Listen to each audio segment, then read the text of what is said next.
are you? I'm good. How are you? I'm good. Stone, this is Karen. Karen, this is Stone. Hey, Hey, Karen. Stone. Nice to meet you. Hey. Oh, You I'm too. so glad. We were just like literally just getting started. And I was telling Karen that I had a few people turn me down, which I completely understand because it's not easy, but I really felt it important to just have a conversation and to really show people that there is a nuance. Um, and one thing I found too was that politics in the conversations that I've had up until now have not been as important as how people really feel in their hearts about race or economics or Christianity or whatever. So to me, that's really refreshing. So anyway, we're going to get started. The first thing I'd like you guys to do is if you can tell us a little bit about yourself, your nationality, your ethnicity, and your political affiliation, if you feel comfortable enough to share that. Sure. Go ahead, Karen. I got you. Okay, yes, I am American, born in Detroit, Michigan. So I've been here all of my life, though I have traveled worldwide. My ethnicity, I've always said I was a Heinz 57 because there's so much there, but I am African American. That's what I am affiliated with. That's who I am. I tried for years to be independent, but then things got crazy. So I lean now more toward the conservative Republican viewpoint on moral and economic issues. So that's pretty much where I stand in the terms of politics. Okay, okay, very good. How Okay, about you, Stone? Stone Stafford from Trenton, New Jersey. Live in Atlanta now, and I too am African American, and I consider myself independent as well. My phrase is that I vote candidate over party, which is tough sometimes. At the primaries today, I hated the fact that I had to choose, a Yeah, platform that I couldn't. yeah, That was a Yep. little annoying. So and then like Karen, I too tend to lean conservative, where a lot of issues are concerned. But there are some issues where Democrats line up with some of the things that I believe in as well. When you get into stuff like environment and things like that, so it's definitely a mix and a balance. So every general election, I tend to there's someone from each side usually that I'll end up looking at. right. Yeah, that's so interesting. I mean, it's like I find that across the board, and I felt it like it's probably a big majority of us that feel that way. Sure. um, and so that's really interesting. Right. I do want to ask you, in terms of your political party, what do you agree with the most strongly, and what gives you pause? Well, I'll jump in on that one. The thing that I agree with most strongly on the Republican side is their stand on things like abortion, gay rights, that kind of thing, because that is more closely aligned with my Christian faith as I interpret the word. So I can't really go along with some of the Democratic positions in those areas. I'm sorry. I'm struggling a little bit here, Kathy, so I No, apologize. that's fine. I know Um, that's fine. I agree with their issues on a smaller federal government. I do not believe in a lot of, I'll call them entitlement programs. Some of them absolutely, but some I have seen how they have degraded the Black community, and not just the Black community. They've really diminished the self-esteem and the drive in those who have been on that system for a long time. I've seen it personally, people in my family. I have worked in groups. I used to teach in a program where we were teaching skills to get people off of welfare, and I heard all of the attitudes and the lack of drive because they're getting paid to do nothing. So Yeah. I support the Republican piece on that. I understand the need to give assistance to people, but the way we're doing it, I do not agree with. Now, the thing that gives me pause with the Republican Party, I think they mean well when it comes to racial issues, but I don't think they know how to address it. I don't Okay. think they know how to deal with it. What some of the things that they propose are indeed answers to some of the challenges we have, but they're not using it correctly. They're not using their position well. They're not embracing. We need far more minorities in the party. We're not reaching out like we need to reach out. It's just like church. You can't expect people to come to your church. You've got to go to where the people are. Yeah. And I think we don't do a good job of that. We don't do a good job of getting into the minority communities and doing the things that need to be done to do what our ultimate goal is in doing and help people to be successful. But I don't think we know how to go out and reach people. And that is a concern. I wish we did a better job of that. That's good. That's good. No, How about you, Sloan? I agree with so much that I have a feeling we're going to have a whole lot of echoing going on here tonight. But I agree with a lot of what Karen said. And just on her last point, these parties need a brand manager, quite frankly. If you ask. Yep, because we do. What they want to portray, just like she said, they don't know how to portray. So they need someone to know how to refresh their brand, if you will. Right. Yeah. No one's 100. And my big issue is when people generalize, when they say, oh, the left did this, the right did that, Democrats. No one's 100% any party.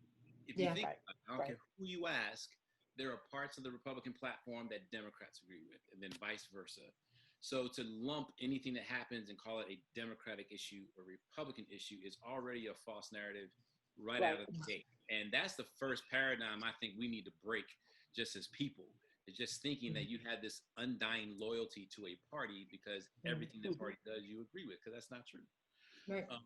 Now, on the Democratic side of the thing, I feel that's a bit more of a for the people side of politics, if you will. I mean, I know, Democrats, in the beginning, before Lyndon Johnson, signed civil rights, it was Democrats actually that had all the white supremacists and all that stuff. Yeah. So, right. I get that. And then as soon as, Lyndon Johnson signed it, all of a sudden we just migrated, So, but overall, I think when it comes out to truly looking out for the little guy, for the poor, the less fortunate, this and that, Democrats definitely tend to do more things. And again, it is with a lot of programs, like, I don't want to call them entitlement programs, but, programs like that Karen said can be dangerous, because it's one thing to give a man a fish, but we need to teach more people how to fish. How to fish, right. Yep. So but I do like that with Democrats. And whereas I agree with less government, there is a minimum amount of governance that's going to be needed, because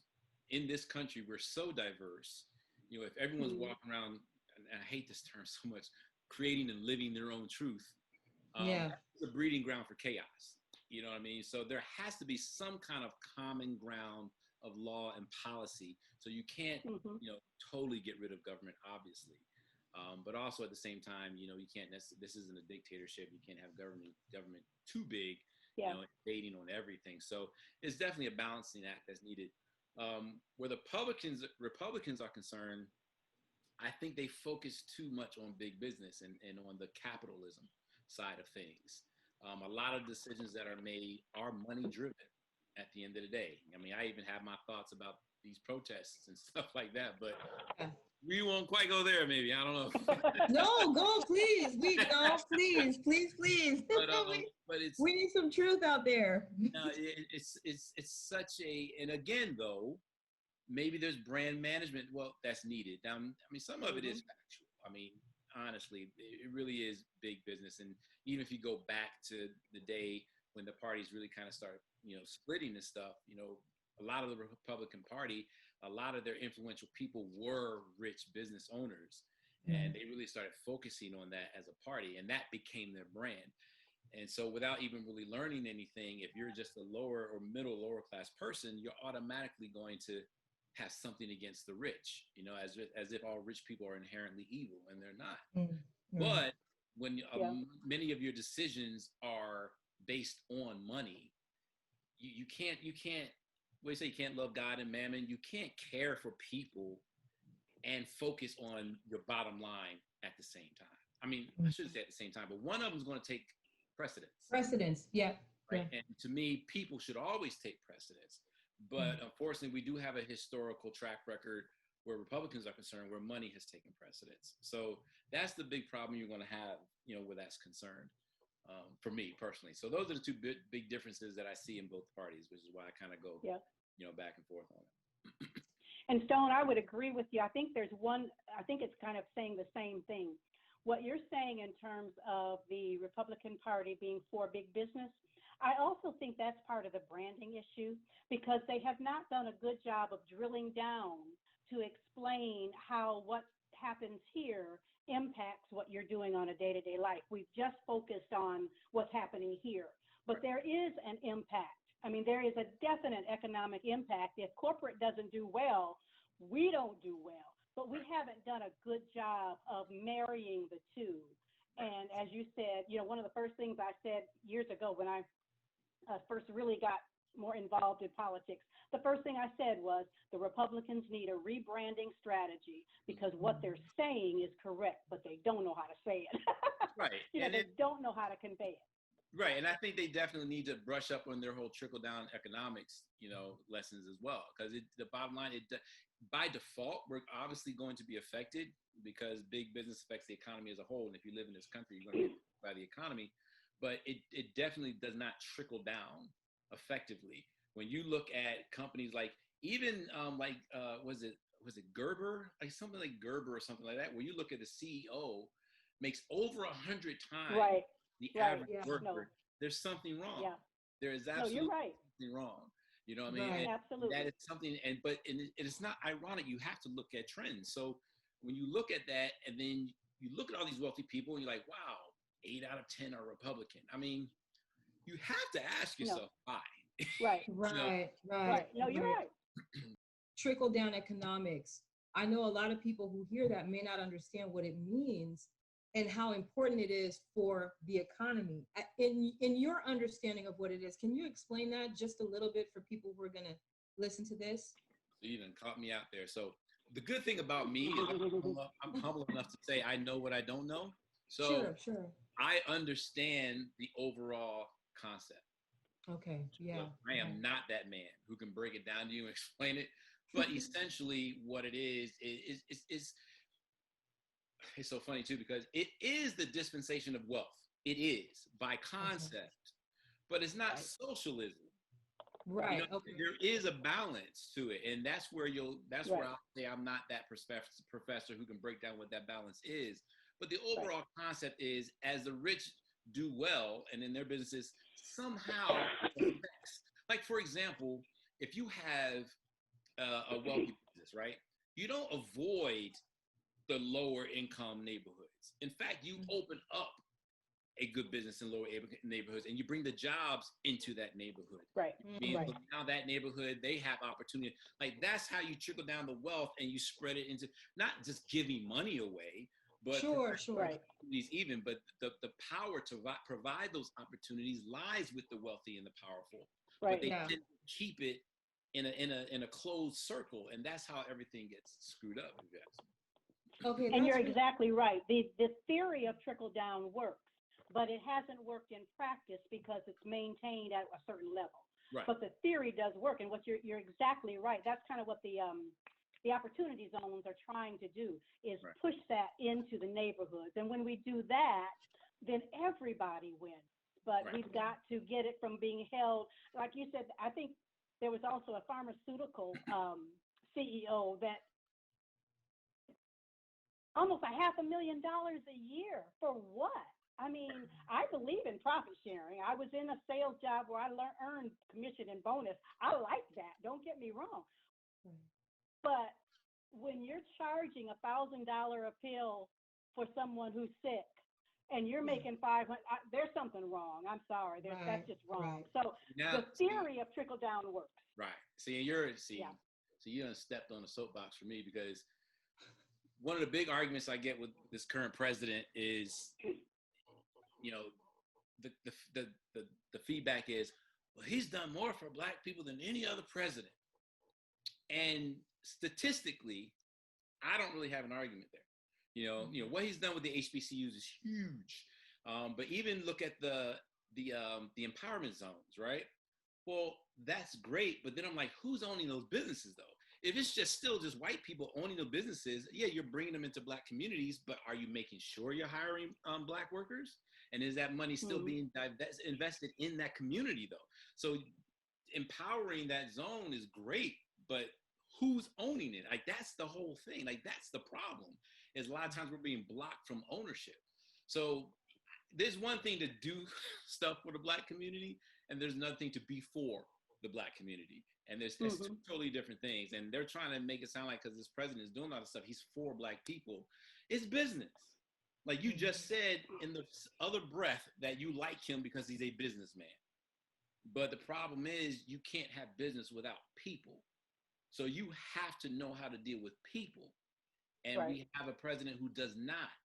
So, and I guarantee you, he has people around him every day that are advising him otherwise. But you know, his ego. Anyway, this isn't a Trump bashing thing, but it does set up it is the reason why I'm not just totally one side or another. Sure. You know? Right. So, I do have a question, and this is for both of you. It's something I heard yesterday from a friend of mine that I work with. His name is Hall. He said that if you look at different neighborhoods across the United States, you will notice in general that neighborhoods that are best well kept tend to be Republican. And the ones where you can almost see the fine line, the divide, the other side of town is just poor and broken down. And he said, you can tell that there is a Democratic hand there. That really shocked me. It really shocked me because in my mind, I couldn't understand how that would be. So if either one of you can maybe just explain to me a little bit how you think that would actually happen and why. I can go. Okay. It's a paradigm issue. You know, it's a mentality. It's the same reason like I'm in entertainment, right? And one of the first things I learned in entertainment, you know, before I really started taking the Lord seriously, I was doing my thing, right? And one of the first things I learned was how it seemed like the more beautiful the woman was, the lower her self-esteem was. And so my whole thing was it's a mind thing. So with glass, there's really no reason why we can't cut our grass. There's really no reason why we can't. Now, I will say this in all practicality on the economic side, because I grew up in a lower impoverished part of Trenton, and our steps were run down, and my mom just flat out couldn't afford to fix it. Now we tried to have a little flower thing, and it looked as nice as we could afford to do it, but we literally could not afford to upkeep it. So economics play a part, but it still comes down to a mentality thing. Like if we don't feel we should be better, if we don't believe that we can be better, you know, just like if I don't care how pretty that girl is, if she doesn't love herself, if she isn't beautiful, it don't matter what you look like on the inside, you're still trashed on the inside. And so with us, we have to believe it ourselves. We have to believe that we can have better, we deserve better, we can be better. You know, we need the mentality and the heart and the spirit of our Tulsa, Oklahomans. Like we need that back. You know, the what we had when we had our Wall Streets. We need that. We need that back. So I mean, everything is mental. It's 80% mental, 20% mechanics. So you're not. I don't care what it is. What do they say? You can take the person out of the ghetto. We can't take the ghetto out of the person. You know. So and there is something, and I hate that there's something to that phrase of the blacks have moved in. You know, like. I'm black, and I noticed it. You know what I'm saying? So, and that's a whole nother platform in conversation that I'm actually going to talk about. My thing is accountability, you know, because there are things that we need the white people to get on board and wake the freak up and stop doing and start doing, right? Yeah. But it doesn't matter if they do those things. If we, for example, if we get the business, we need to make sure that we're providing excellent business, excellent products, excellent service. You know, I mean, that's stuff that's on us. They don't make us put the music out that we put out. Right. They don't make us do that. They might give us a check, but we sell out for that check just to talk about and then put it on the moniker. Well, I'm just telling the hood, you know, telling the story what goes on in the streets because they don't know.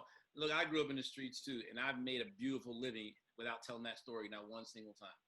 So there's a lot that we can do for ourselves where the accountability is concerned as well. Yeah. I totally agree. And Stone, part of what you were saying is what I was the foundation for what I was saying about entitlement programs. When there is something about achieving and accomplishing something that makes you feel good about yourself. Absolutely. And there's something that degrades you when you don't do anything. And so that's what I was referring to in entitlement programs. You get that mentality that you've got to say, I must not be worth it if I can't do. Right. And then so you get that dichotomy, that going back and forth, expecting others to do for you when we have to take accountability. If my grass is not cut, that's my fault. Right. And I could go to the pawn shop and get a push mower. I don't have to have a Toro. I can go out there and push that thing like I did as a little girl. Yeah, okay, that was a woman-powered mower.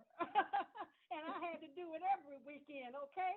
And I had to get down. We didn't have an edger. I had to get down with shears. Yes, and edge the yes. grass. You know? I mean, come on. Why can't we do that anymore? Why do we feel as though that's not my responsibility? Yes, it is. But I'll give you a perfect example. We were living in, where were we living? In Southfield. We were moving. And my husband had hired a moving company. I always handled that kind of business, but I traveled a lot back then, so he took it. So when I got home and he said, the movers are coming, I said, well, who did you get? And he said, some place out of whatever. So anyway, they came up. My son and I were sitting on the sofa. And this is a sad thing, but it's a true thing. We were sitting on the sofa, and when the guys got out the car, we said at the same time, oh, God, they're black. Oh. And you know why? Because the work ethic is typically not always there. And sure enough, they came in, they broke a piece of my furniture, they broke a ceramic tile, brand new house, the floor had never been walked on, and refused to pay. So we had to make complaints, go to court for them to do the right thing. Right. So that mentality of a lack of accountability is huge. When I was teaching school, I had a mother, her daughter, it was in the 12th grade. I was failing. She was failing my class, and she needed my class to graduate. So I called the mother. I said, can you come in for a conference and let's see how we can help her get what she needs to do? Her mother said, when she's in school, she's your problem, and hung up the phone. Yeah. I've had parents yell at me, you half-breeded, S-O, S-O, S-O, you do it. And it's just like, okay, why do we have to do that? Right. Why is Terry Crews being called a coon because he's talking about unity? Right. Why do we do that to each other? Right. But that goes back to what you said. It's our self-esteem or lack thereof. I mean, we're quick to say, I'm proud to be black, but I want to be black and proud. And so what it is, proud to be black is you're embracing your culture, you're embracing your heritage. That's proud to be black.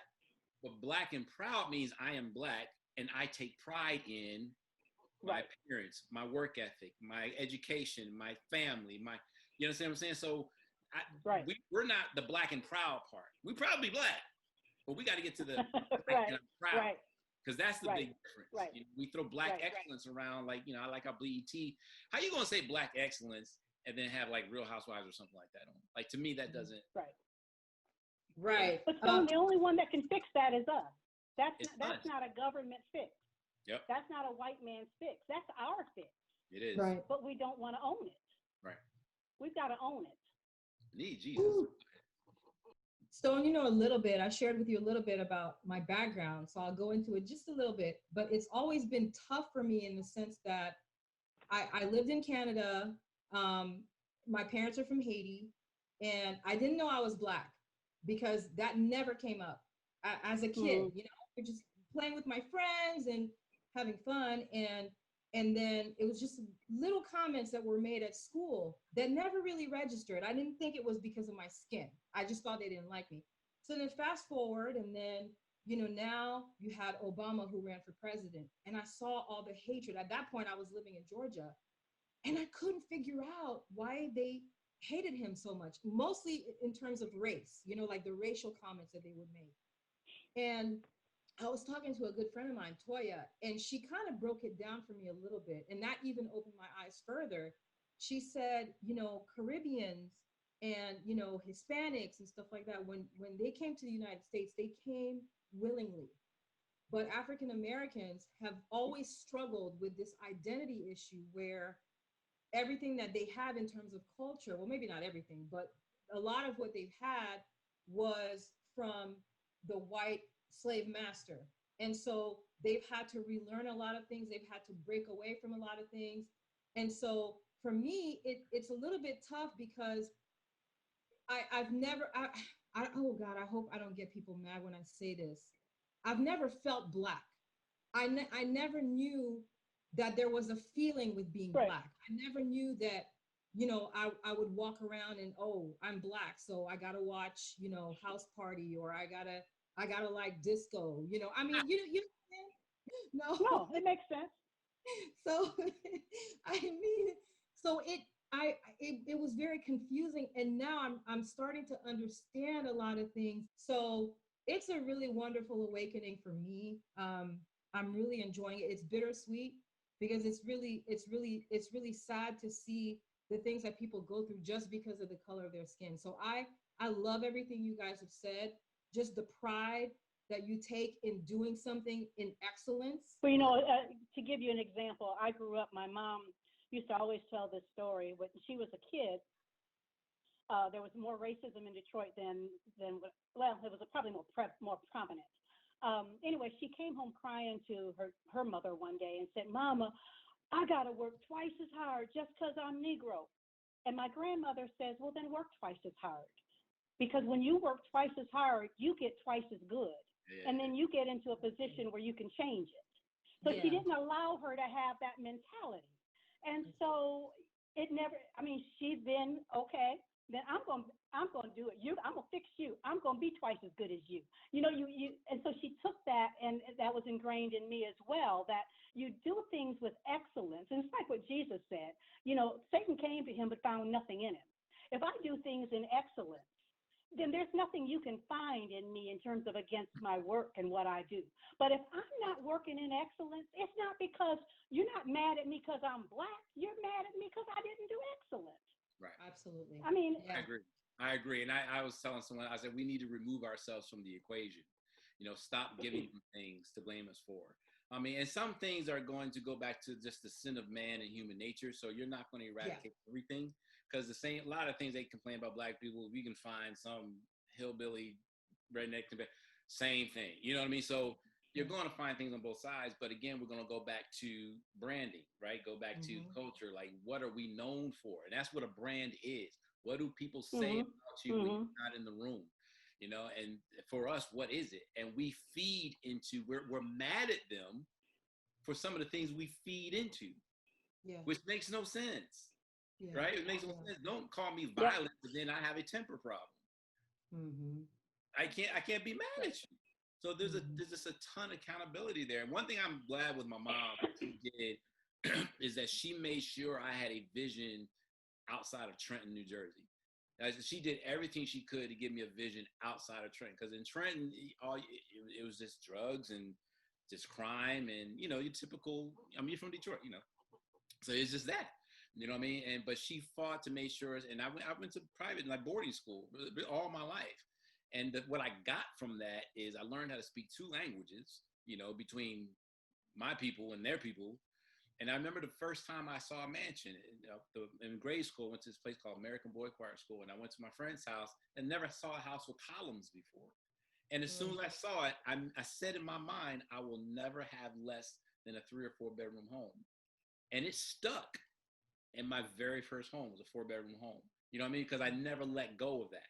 And my mom made sure I had that. So I saw what could be. Now, I wish I saw it from my people, and later I did. I had a chance to spend time with Bill Cosby and stuff, and so I got to see it, but you saw it from them. But luckily, it was around white people who embraced, they didn't have any race issues. You know what I mean? I was able to, really see that. So we need that for ourselves. Like, our people shouldn't get the aspirations to be great from Warren Buffett. Before Trump was in office, we was talking about like Donald Trump and then like Trump. And they're like, really? Now he in office, we can't stand him.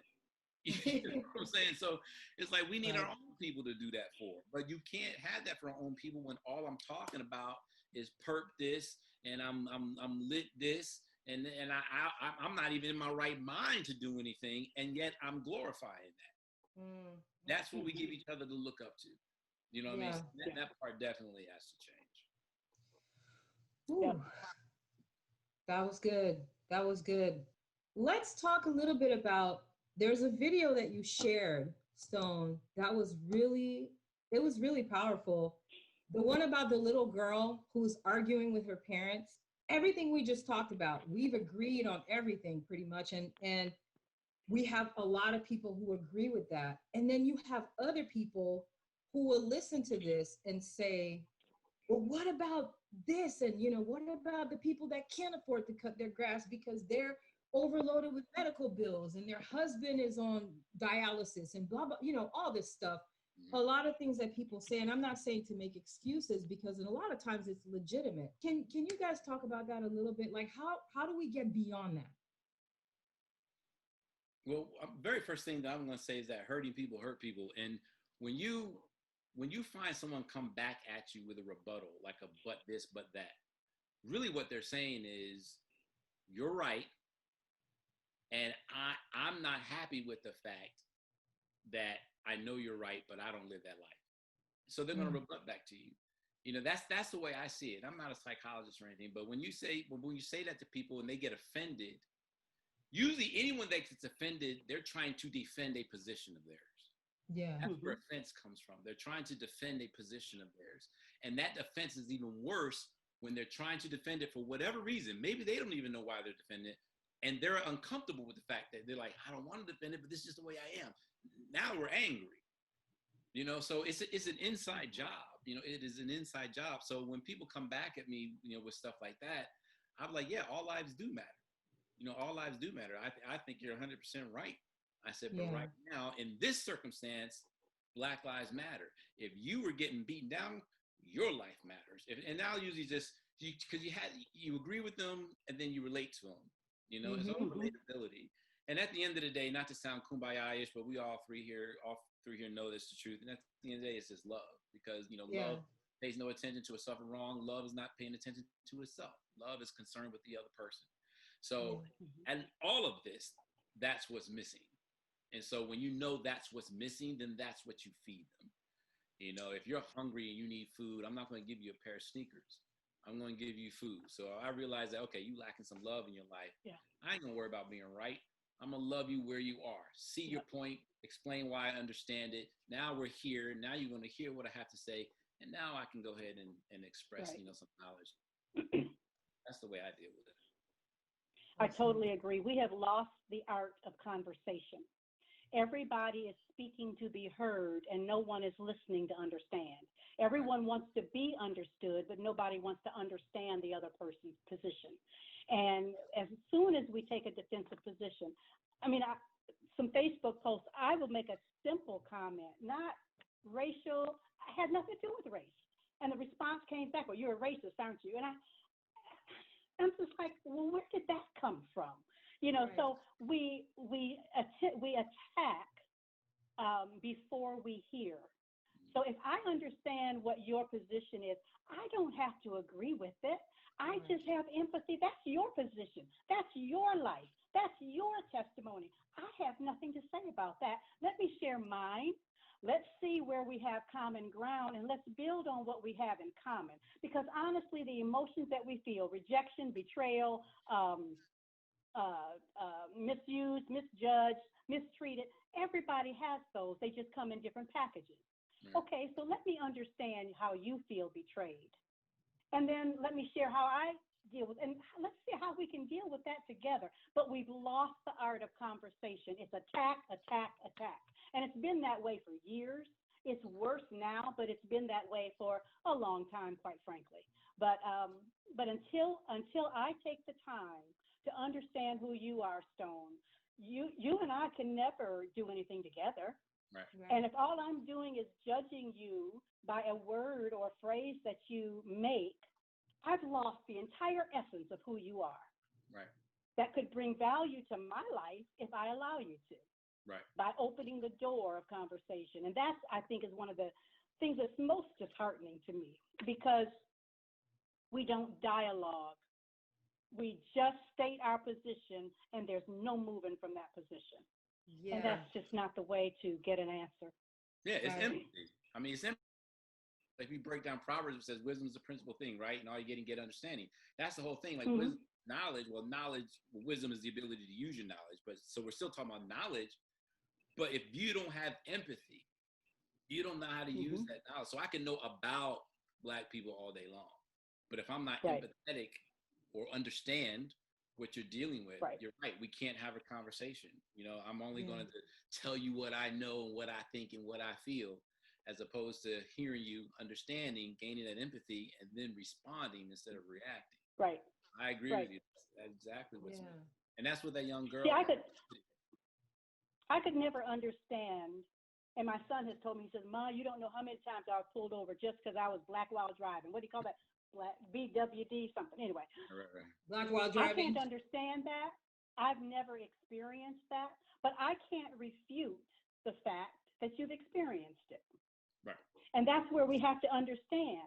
I don't understand. I could never understand that because I'm not a Black male. You know, I don't get it. It doesn't compute. But the fact that it doesn't compute doesn't mean it's not real. It doesn't mean it's not true. It means, okay, what can I do, or what do I need to teach my son or myself to mitigate that? What is my role in fixing that situation? But to say it doesn't happen, no, I can't do that just because I've not experienced it. Right. That's good. Yeah. Stone, you were going to say about your little girl? I have received more prejudice and attacks because I'm viewed as not being Black enough. I've had that since I was a little girl. Right. So to refute my experience, because it's different from yours, I was never chased home by a group of white kids. I was always chased home by a group of Black kids. Right. Okay? Why do we have to have Black enough, why do we have to do that to each other? Why can't we realize we might have different experiences, but we're the same race of people? Right. And until we can come together, you never see that happen in the Asian community. You don't see that happen in the Hispanic community. The only community that tears each other down is ours. Right. And it goes back. To be fair to us, we have the accountability side. We all agree. But then on the other side, because all that is harvest, right? And the seeds, though, that are sown to us in one of the most powerful mediums is media. You know, we're fed that. That's why growing up light skinned, they was like, oh, you think you better than us. Well, the reason why they said that is because you look more white, which means you feel like white people are better than you. And so since I look kind of like I'm white, you now think that I think I'm better than you. But where did you get that from? Because your mom and dad never said that. I guarantee you your mom and dad never said white people better than you. No, you see it at the toy store. You see it in the movies. You see it on the ads. You see it. So all that is being programmed into us. And that's why I'm saying it is an inside job. We have to, being in entertainment, I just did a podcast the other day, and I was telling people just how powerful we who hold the pen rule the world. I believe that. I believe that those of us that are songwriters and script writers and authors and video directors, we run this world because we hold the most powerful bag of seed known to man. And what do we do with it? You know what I mean? We just tell the drug stories and the gang stories and the twerking stories. Like, we ain't got no better stories to tell. You know what I'm saying?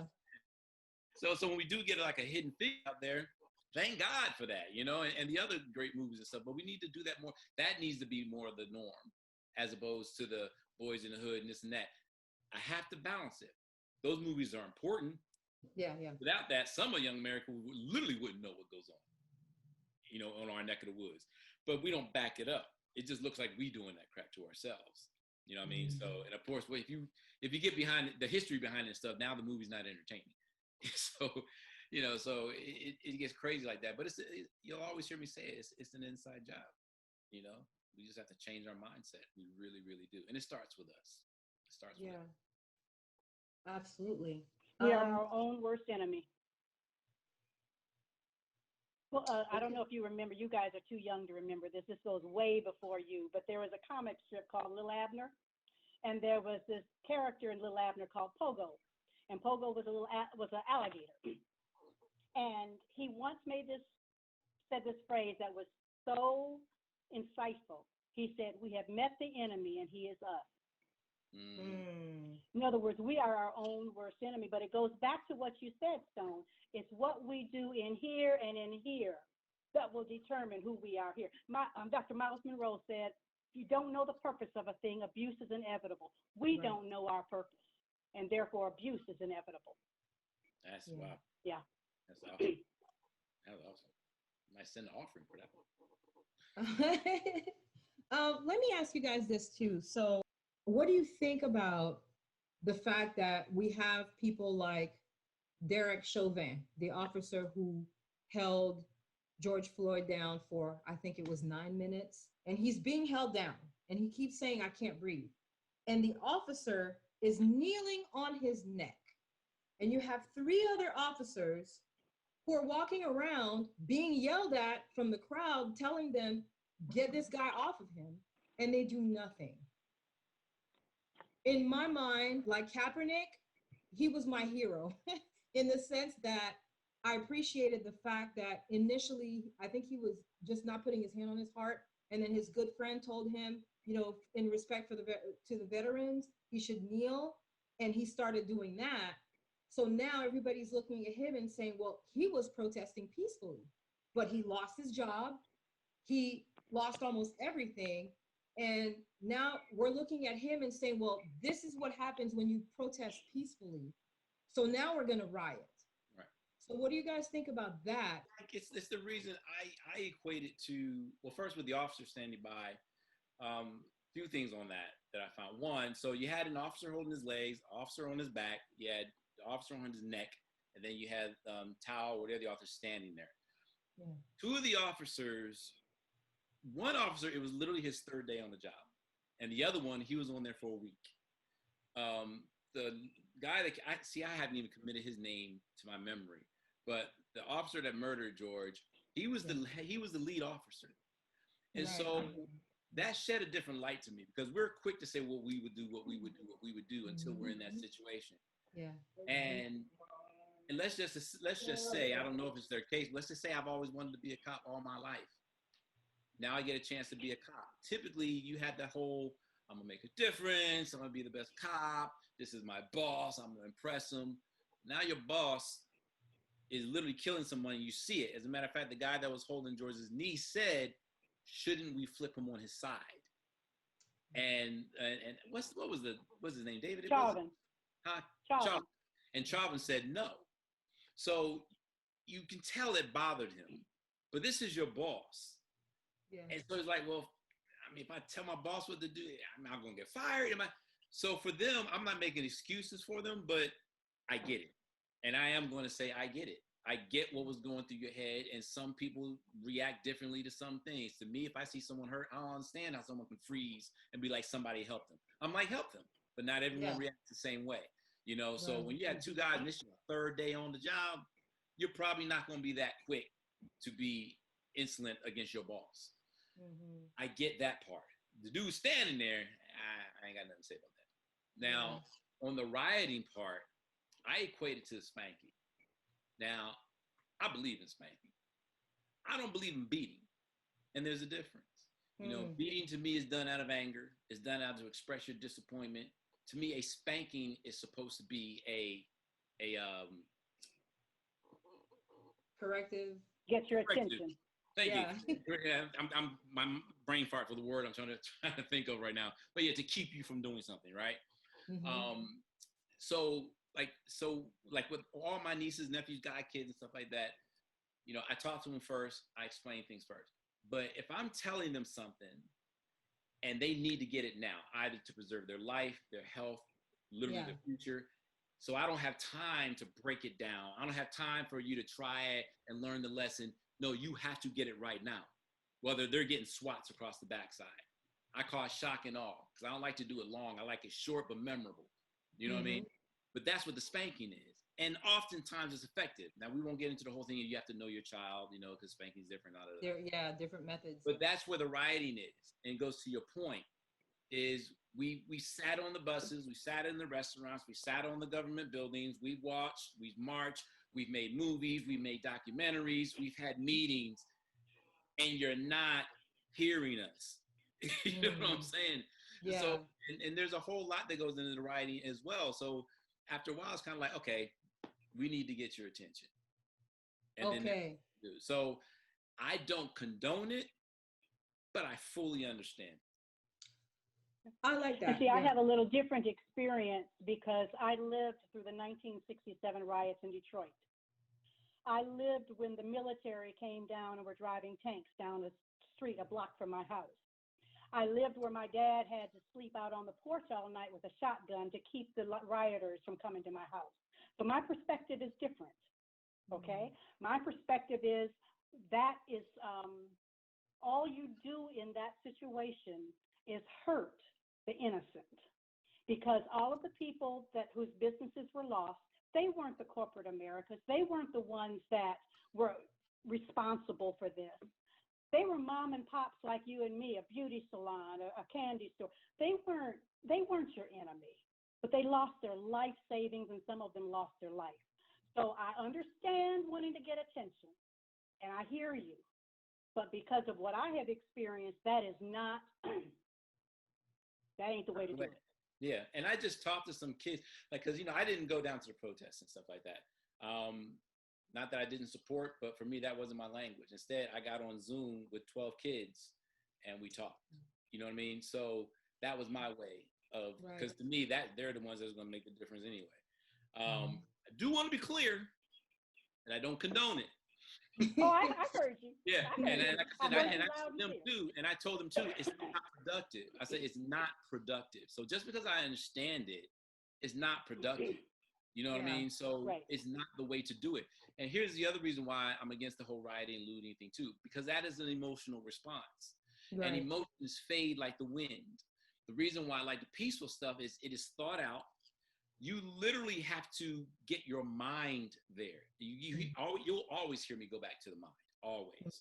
You know what I mean? You have to get your mind there. You have to get into a certain mental state of, I am going to be persistent. I'm going to have fortitude. All that stuff means lasting. So when it's over, you're still fighting for the cause. You're not giving up. With the rioting, once the anger's gone, once maybe some kind of truce or whatever, that feeling passes, you're on to the next thing. So it's not productive at all. So I'm gonna sit there and say, I don't understand. I understand, but there's a better way. There's a better way for it, and then that's what we're trying to tell the white people. It's kind of like, here's the thing. It's kind of like, we didn't want to do this, but you won't listen. Right. Listening will stop because we don't want to do this. And but the sad part about that, again, because it's emotional, you open the door up to the chaos. Now, we won't get into the Antifas and all that kind of stuff, as real as that is. Right. Even with our own people burning down our own stuff, it's like, okay, see, now y'all ain't making a point. You're just making a mess. So. Right.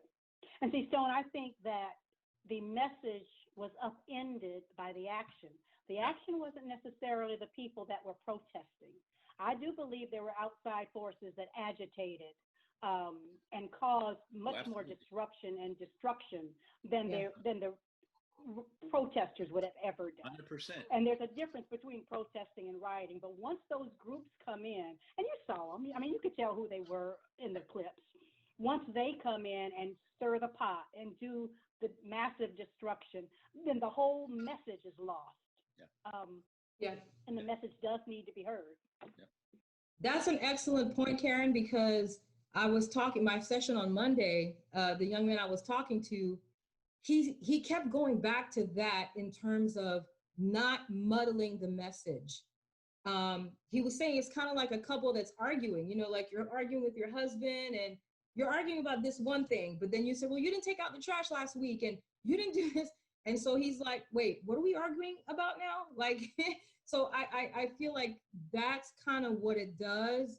It even though I understand, like Stone says, I don't condone it, but I completely understand. And I really just pray that that the people who are involved in it, that those who are the disruptors, to me, like those are the people on the extreme, and those need to be addressed. Yeah. Those need to be stopped and they need to be addressed. Everybody else, speak your piece, do what you need to do. But for those extremes, that shouldn't be allowed. Yeah, but unfortunately, there's a system behind them as well, and that's a whole nother Zoom conversation. Yeah, it is. Yeah. I mean, it really, not to sound like a conspiracy theorist, because I'm not, but it is deep. It There's is. truth to that, You though. have to understand there is an institution here that people do not want to see broken, but the reason why it's not hard to spot is because it's the famous thing: follow the money. At the end of the trail, at the end of the violence, at the end of the disruption and all the chaos, someone's getting paid. Yeah, And follow that's the money. the matter. Someone's getting paid. The Yep. evil of America is money. It is money. Agreed. If you take money out of the equation for America, we truly have the greatest country in the world. Right. That's You are the, absolutely right. Absolutely right. Yeah. Wow, you guys. I mean, this is fantastic. I never thought that it was going to be this awesome. Um just being able to talk about things, just being able to discuss it and not yelling at each other and you know, I definitely look forward to doing more of these, and I'm going to give each of you a little more time if there's anything you want to particularly talk about. No topic is off limits.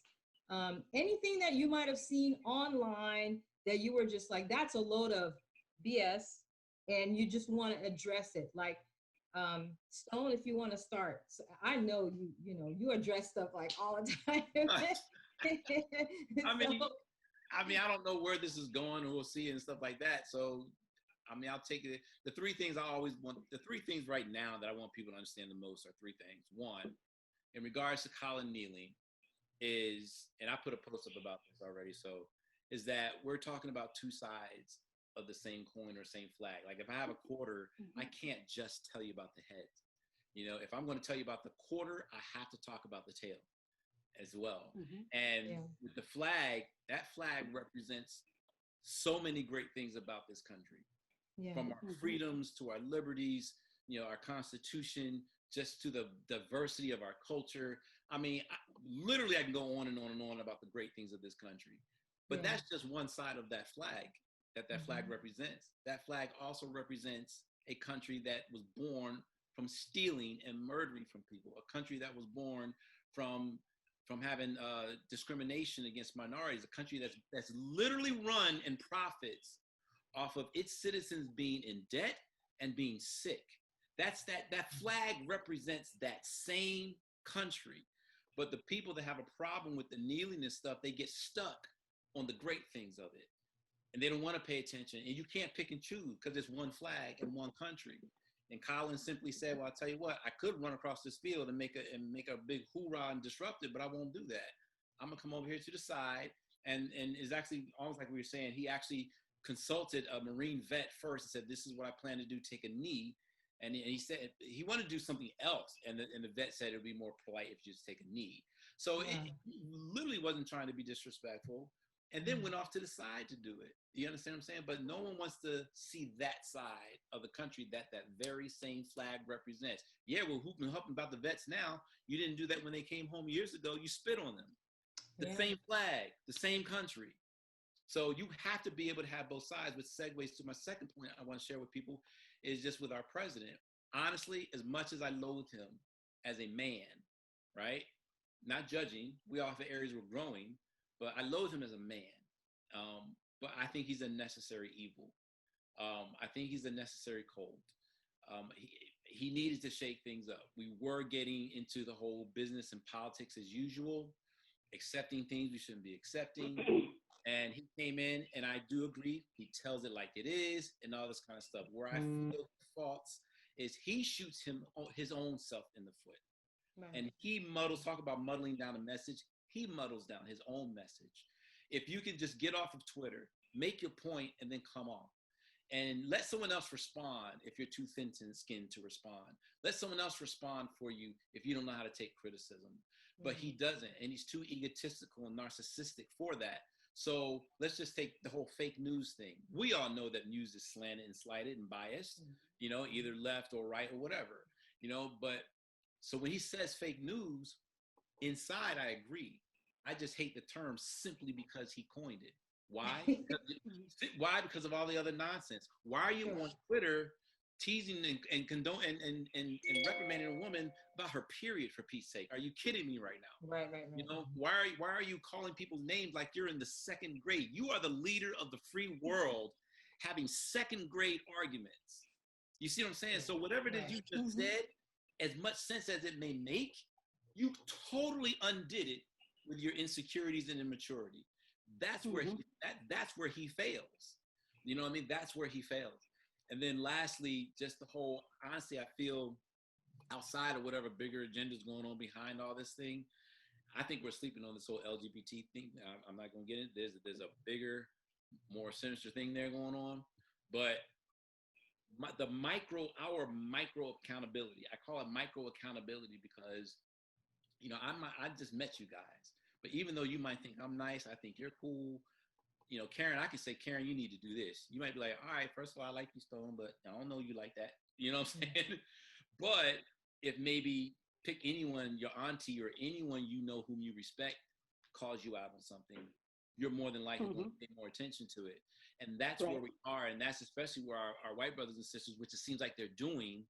You know, I just saw a video the other day where these police officers pulled over and they had 3 African-American guys subdued. I mean, they were in handcuffs. And it was nothing but white people on the other side of the street yelling, saying, you clearly told them that that's the wrong car. You won't tell them why you stopped them in the first place. You already told them you made a mistake. Why are you still holding them? And they just kept yelling at the officers, like, let them go. Like, what else do they need to be in handcuffs for? And they had them in handcuffs for several minutes after they admitted that it was a wrongful stop. And my whole thing is that's what's needed. Holding your own accountable, whether it be your family, whether it be just the same race, you have to hold your own accountable and be willing to risk the fact that you're going to lose friends and you're going to lose some comrades, you're going to lose some relationships, but you have to have such a heart for what is right, where you have to understand that if they can't be your friend for standing up for what is right, do you want them in your life anyway? That's correct. And that's what that girl was doing with her dad. She's like, Dad, no. Like, I love that so much. Granted, if my mom said shut up and I said no, I would have been through the wall. Oh, that's it. Sirree. But she stuck to it. That's what's going to happen is when your friend acts like a jack, but you check your friend. And it's going to be us too. Like when people come in my studios, I mean, I don't do it as much before, but I am going to do it now when I hear a record and I'm hearing it boom. I was like, oh, that's dope. That's dope. I'm like, is that the best you can do? I'm like, you're talented, man. I was like, you kind of half, you're talented. Give me something bigger. Give me something that'll move people. Give them an experience. I don't need you holding another stack of cash that you just borrowed from somewhere. Why? Because I know I pay you. I know what your salary is. That ain't your money. You understand what I'm saying? Like it needs me checking them because he listens to me. And that's what needs to happen is that micro accountability. Those are my closing statements. Awesome. Karen? Well, I don't know if I can follow that because I agreed with everything you said. Yeah, see, Karen and I right here. Karen's a Gemini or something. I don't know. I will add a little different perspective to it. Awesome. What we're facing in this nation is a heart issue. It's not going to be handled through legislation. It's not going to be handled through rules and regulations.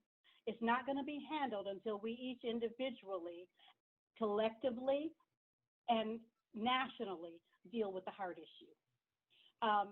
That goes back to what we said earlier about being accountable to ourselves, holding other people accountable, building ourselves up. I mean, it's a multifaceted issue, but we've got to be careful that we don't smother the real issue with our Band-Aid solution. So until we really address that, let's take it as a Black community, until as a Black community, we address the fatherlessness of our culture, until we address the young men who have no male model other than the hood on the street, until we address the accountability. Keep your neighborhood clean.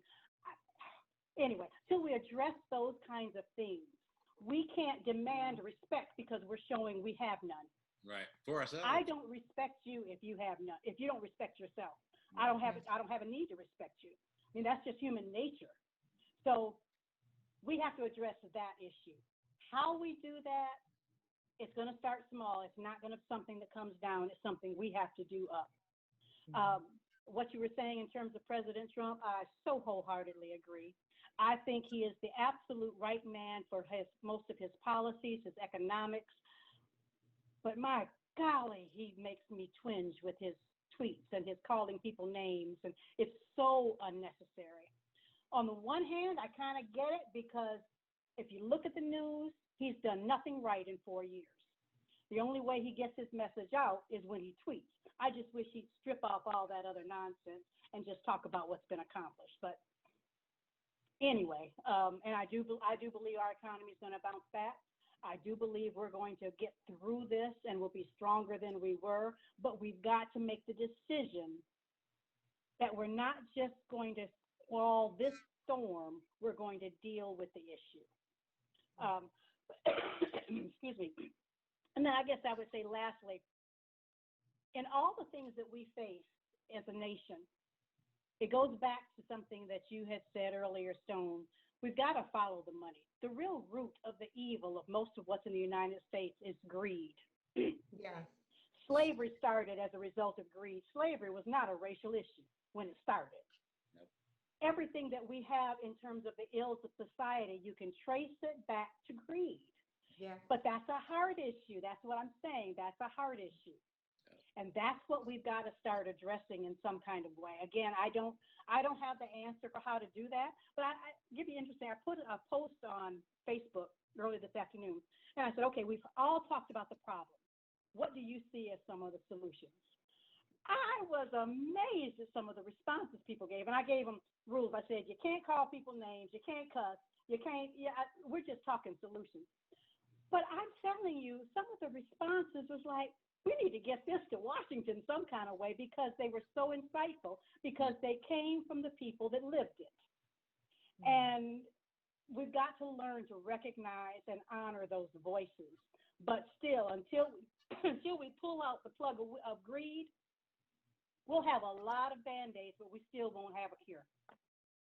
I don't know the answer to that, but we need to recognize that that's the issue. I'm about the most optimistic guy you'll ever meet, but I think America has its Roman Empire day coming. I really do. Yeah. I really do. You can't operate like this and last forever. You know what I mean? So Rome fell, and we're due. We are due. So that was well said, Karen. Well, I'm going to hold out hope, and I'm going to say we're not doomed, but I am going to say we still have a rough road ahead. Yeah. But I do believe, America has gone through a lot of other rough roads, and we've come out because that's the spirit that's behind this country. And I believe it's going to come to the forefront again, but it's not going to be easy, and it's not going to be pretty, and it's not going to be quick. And we have to go back but to I think we'll get there. A lot of the big things we came through, we hadn't shut God out totally. We hadn't shut him out totally. You know what I mean? Even in our pride, we were still willing to acknowledge and still turn back. And even if it was one knee, get on one knee. It's frightening now. We are literally trying to shut him out. And the moment that happens, it is, again, I have hope as well, Karen. Well, when that happens, you're right. Yeah, I have hope as well. But I'm saying, and that's the road we're going down. And I do pray that God sends someone or something that turns us around before that happens, because if we get to that point, it's a wrap. It is a wrap. I'm in New Zealand somewhere or something. Well, and if you look at the recent history, most of what we're experiencing started back in the 50s with Madeleine O'Hare taking God out of the schools. Right.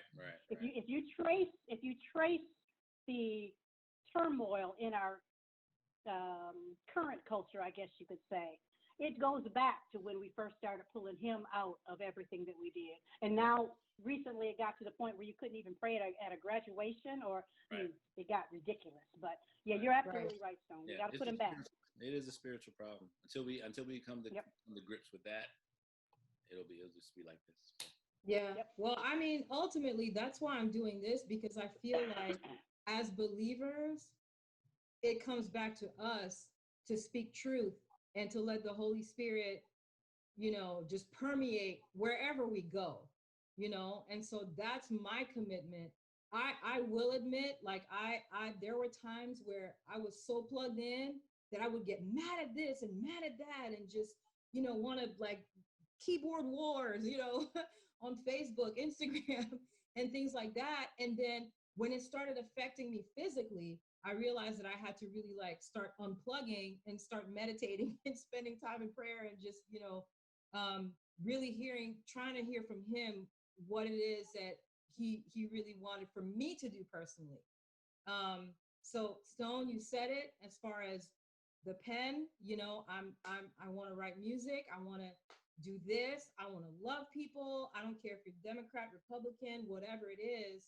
And I just want to spread love as much as possible. And I don't know where this is going to go, but I just pray that if it reaches somebody that was just getting ready to riot and do whatever, that they'll put that brick down. Apparently bricks are appearing everywhere now. So I just pray that stops them, and that we could just finally make it through this as a nation. So thank you both so much. I love you both. Aaron, it was such a pleasure meeting you. I love your spirit. Yeah, me too. Always. Well, I will let you know when this is coming out. All right. Thanks for doing this, Kat. Appreciate it. Thank you. Thank you so much. All right, you guys have a great night.